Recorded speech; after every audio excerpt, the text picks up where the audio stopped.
hola, bienvenidos. What's good?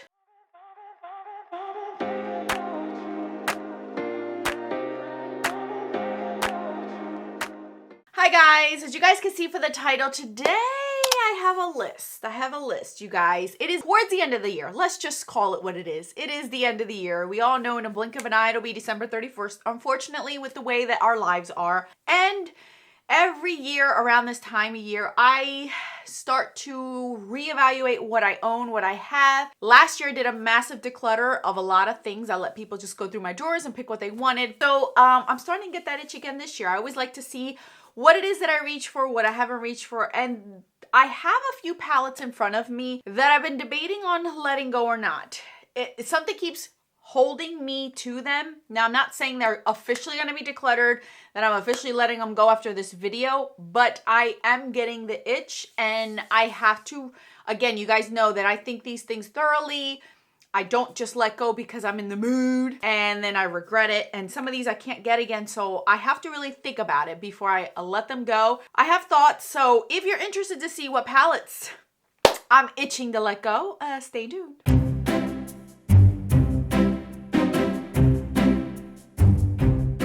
Now these are in no particular order and each of them have their own reasoning as to why I'm getting I'm not 100% sure why I don't want to keep them. I like to thoroughly test them out again, use them, really get my thoughts in them, ponder, wonder, you know what I mean? Put them in a box, put them away, see if I forget them.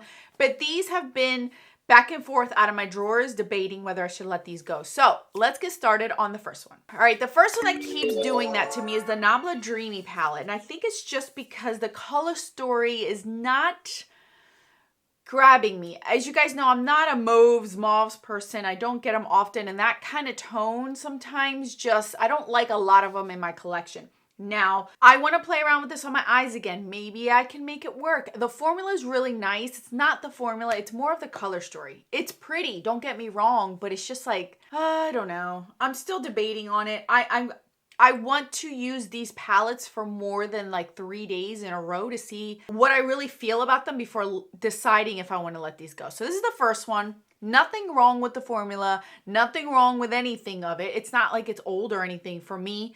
It's just the color story. I don't know. It's just not getting me. All right, this next palette gets me angry. I don't know. I'm more frustrated with it. I'm more annoyed and it's more like a petty thing for me.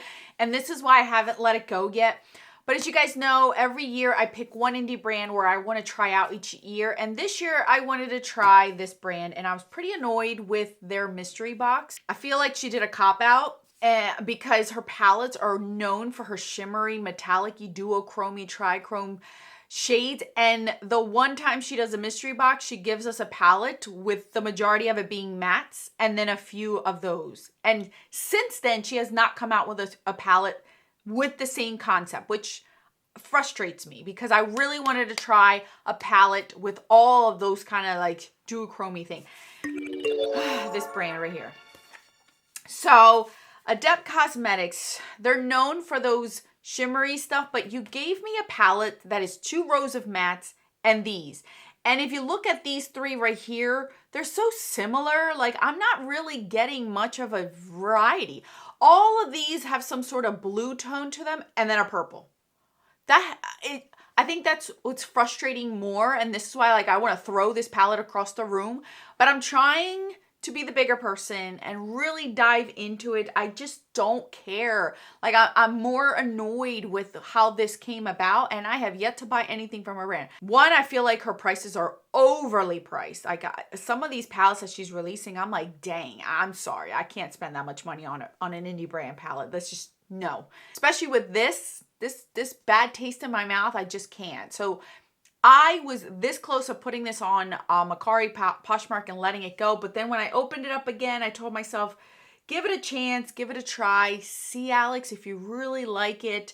And if you do, just stick to this one. Don't buy any more from her. And I haven't bought from this brand since. You guys know how I feel. When you burn me, I always tell my kids, once you lose my trust, it's very hard to get it back. And so far, I think I have 3 brands that have done that. I've tried them once. You burned me, and I have yet to try you guys again, and this is one of them. It's just, I can't get over this palette. It's just annoyed me. And then you gave me all these liquid duochrome eyeliners. Really? I gave them all away because what am I going to do with that? I don't need no liquid eyeliners. Give it to me in shadows. That was so annoying. All right, next one up is this one. This is the Huda Beauty Textured Rose one. This is the original one. Now, I do like this palette. I think what gets me is this one. It's like, why did you put this hot pink in here? I think every time I open this palette, I look at this hot pink and I'm just turned off. I don't know why. If like she would have taken that away, wouldn't that have been such a better color story? Like, I feel like that's so much of a better color story than that hot pink. That hot pink just drives me crazy and it deters me from reaching for this palette. So there's been quite a few times where I'm like, I'm just gonna let it go. I'm just gonna let it go. And then I open it up and I cover this pink and I'm like, yeah, I like the palette. It's just this pink drives me nuts. Again, it's something silly, but it's just back and forth, back and forth. I'm gonna try to see if maybe I just can ignore that pink. Ignore the pink. This one, I feel like there's a few reasons why I've been wanting to declutter it, but I have not gotten the chance or the extra push to do it, and I don't know if I will. The Urban Decay Original Electric Palette. Now, there's a few reasons. One, it is getting older, but the quality is still there, you guys. The quality of this palette is still there. It beats some other colorful palettes that I own that are newer with that whole new formulated vegan, cruelty-free, clean beauty, whatever it is that they're pasting on their palettes. This one does not have any of that. This was one of the first, if not the first, pressed pigment kind of shadow. And it opened up doors for those pressed pigments that I absolutely love. You guys know I love pigments in general, but now being pressed, it's amazing.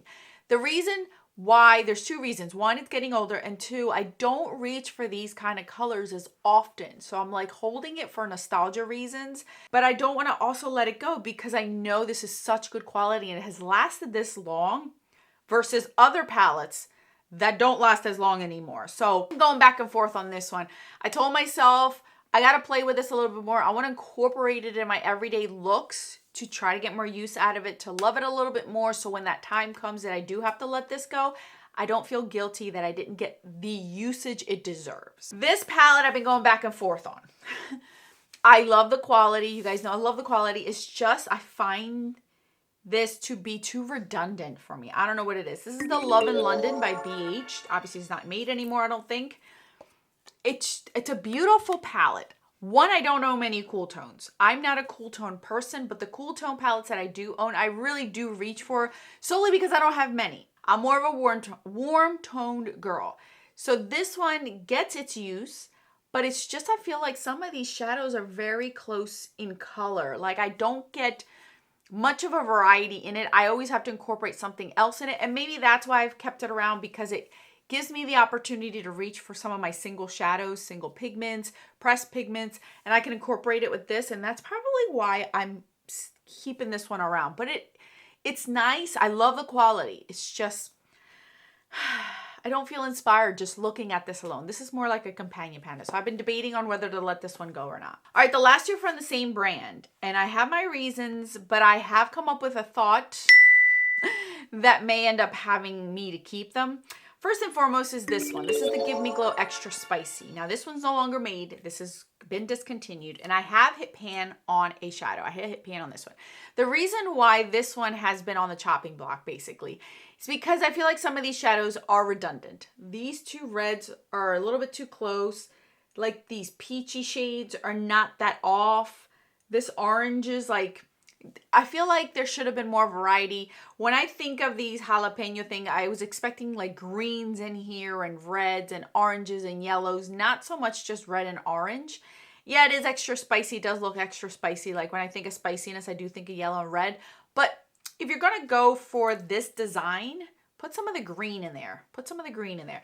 But the reason why I am now debating on not fully letting this one go is because I forgot that these are magnetic and I can rearrange my Give Me Glow palette. So I can add greens in here if I want to from other palettes. So that's the reason why it's been surviving this long. The other one that I thought about is this one. This is the Two Moods palette from Give Me Glow. First, this one's the one that opens like this. Thankfully, it doesn't have mirrors here because the one from Nikki Tutorials does, and that's kind of annoying. Now, when I did buy this one, you guys knew that I had mentioned I'm not into mauves, not often. And I don't reach for this one often for that reason. But when I do, the looks that I come out with are beautiful. They are really pretty. I wish she would have came off with just this palette and this palette, and then the combination if you wanted to, but you were able to choose one or the other, because some of these I feel like do overlap, some of these shades when I did the review. I would have chosen the darker end versus the lighter end if she would have split this into two different palettes. But again, I can pop these out and rearrange. So because I have that option, it allows me to keep this a little bit longer and just see if I can finagle the shades and make a palette that I really like. That is a bonus for brands that do that, because it allows the creativity of the person who purchased it if they have multiple ones of your palettes. And it saves money, because I feel like buying a palette is cheaper than buying her individual singles. So then I can make what I want with all the palettes that I do own. So these two, I'm thinking of rearranging the colors in with other palettes that I do, because I own quite a few of Give Me Glow palettes.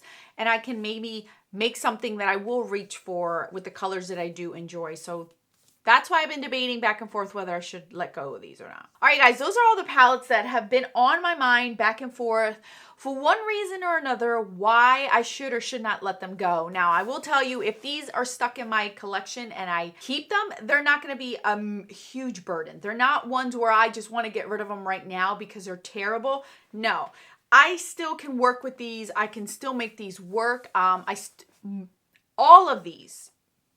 of these, the formula I do enjoy. So it's not anything to do with the formula. It's more of the color story or the brand itself that it just annoyed me. And that's why I know, I got to get over it. I will. I'm going to reach for these. I'm going to play around with these a little bit more throughout the next few weeks to decide fully by the end of the year if they're going to stay or they're going to go. But so far, these are the ones that are coming to mind that are on basically the chopping block, whether I should keep them or not. What are your thoughts? Do you own any of these?